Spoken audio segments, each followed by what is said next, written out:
Salut à tous, c'est Julien. Aujourd'hui, je vous propose la vidéo que vous attendez depuis la semaine dernière. En effet, dans ma dernière balade, un grand tour en Occitanie, il y a toute une séquence que j'ai pas voulu vous montrer.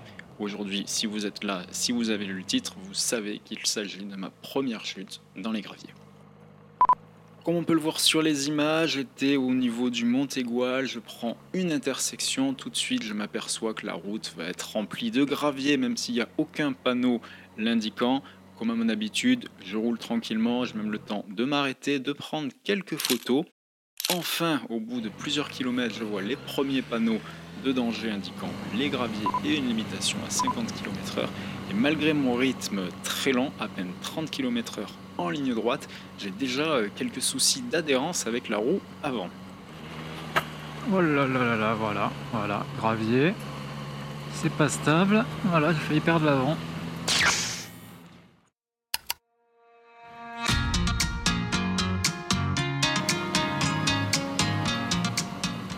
Voilà, on va rentrer dans le cœur du sujet avec la chute. Je vais vous laisser la séquence brute. Finalement, j'ai beaucoup commenté à chaud et on se retrouve dans quelques minutes pour une analyse un peu plus complète avec le recul. Oh là là là là, voilà, gravier, c'est pas stable, voilà, j'ai failli perdre l'avant. Pourtant j'ai pas vite, hein.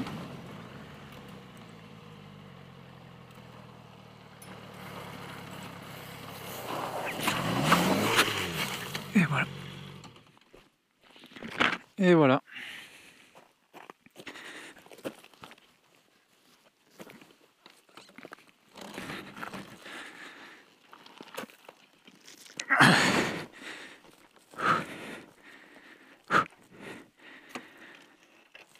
Ah. Bah, c'était ma première chute.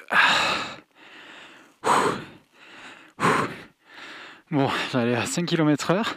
Voilà, je vous ai vu, gravier. Je suis arrivé dans ce virage, regardez. C'est pas de la route, il y a presque plus de gravier que la plage.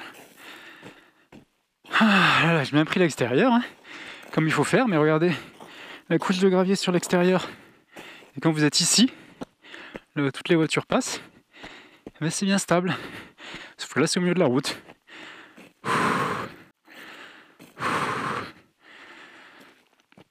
Bon, je sais que la moto n'a rien.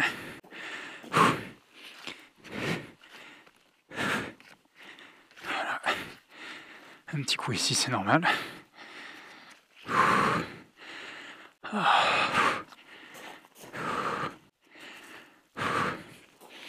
me suis dit tout à l'heure, il faudrait que je m'arrête, mettre la caméra sur le côté, ça sera plus impressionnant.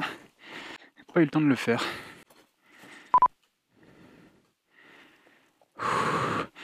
Bon, ben, on est reparti, hein.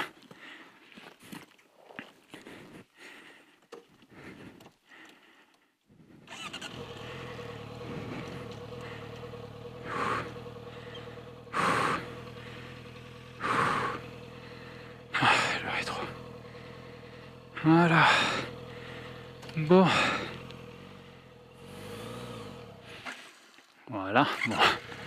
Je suis coincé. Je suis réellement coincé en fait. Pas une blague. Alors, frein arrière.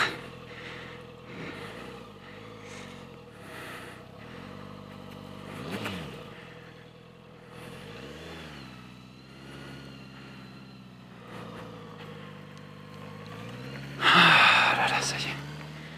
C'est bon. Tout doucement, on va continuer. Bon, je vous avoue que j'ai un petit peu le mollet en feu là. Ça fait un petit peu mal.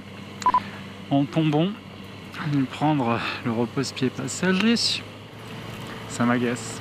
À chaque vidéo, je tombe sur du gravier. Enfin, chaque vidéo, chaque balade, vous l'avez compris, toutes mes balades sont filmées de toute façon. Ah là là, et là je fais Mont Aigual, village de l'Espérou, pour rejoindre la vallée de l'Hérault. Vous avez 3 grandes routes. Par Valrogue, par le col du Minier, c'est ce que j'ai fait il y a un mois avec mes collègues de travail, et il y a eu pendant 20 km du gravier, donc j'ai dit non. Et la troisième solution, la plus délicate en général, par le col de la Luzette.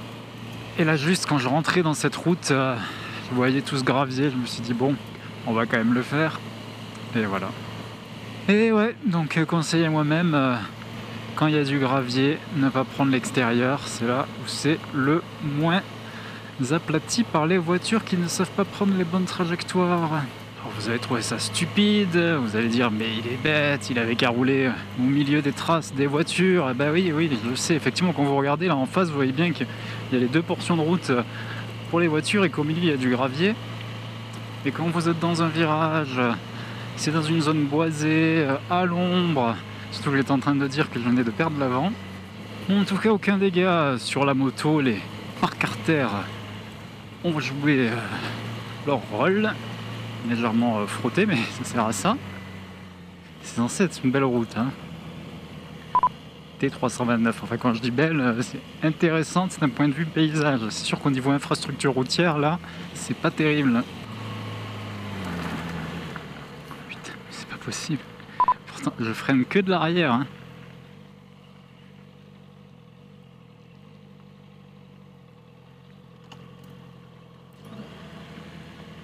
ABS qui clignote depuis tout à l'heure. Ouais, c'est vrai que j'avais pas remarqué ABS qui clignote.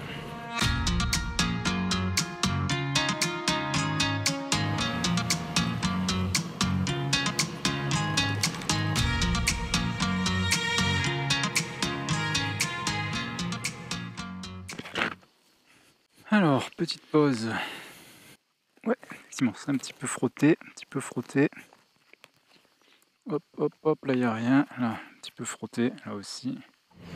C'est bon, je me suis arrêté, j'ai regardé la notice.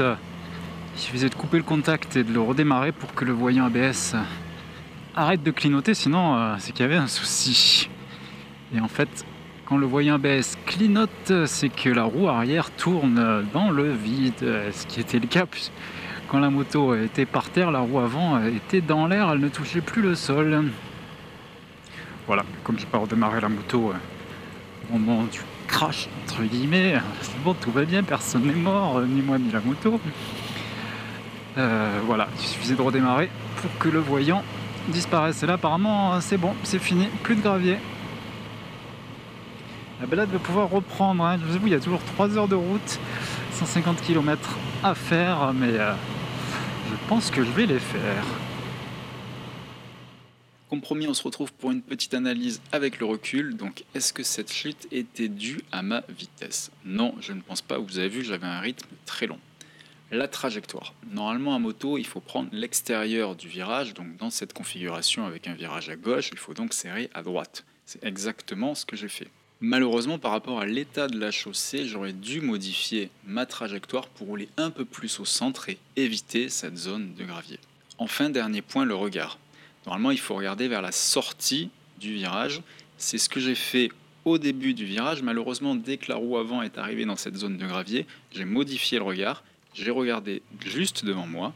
Et comme la moto va là où porte le regard, en changeant le regard, la moto est allée en plein sur le bas-côté de la chaussée. On a beaucoup parlé du gravier. Il faut savoir que cette technique de gravillonnage, c'est normalement fait pour protéger la chaussée. J'ai trouvé sur YouTube une vidéo du département de la Savoie qui explique très bien comment cette opération est réalisée. Vous avez un camion qui dépose une substance collante sur la chaussée, puis qui épand du gravier, et c'est les véhicules, à force de rouler, qui va permettre d'aplatir les graviers sur la chaussée. Il y a également une interview sur le département de la Lozère qui explique pourquoi ces travaux sont importants. Dans tous les cas, il parle à chaque fois d'une phase d'aspiration du surplus de gravier. Là, clairement, il n'y avait pas encore eu la phase d'aspiration, et au vu des très nombreuses zones de gravier que je croise cet été sur les routes, je ne suis pas sûr qu'elle ait lieu tout le temps. Enfin, j'aurais aimé trouver sur les applications communautaires type Waze ou même sur le site Inforoute du département du Gard une indication sur le fait que c'était une zone de travaux, ou en tout cas une zone de danger, avec du gravier, et que donc la chaussée était peu praticable.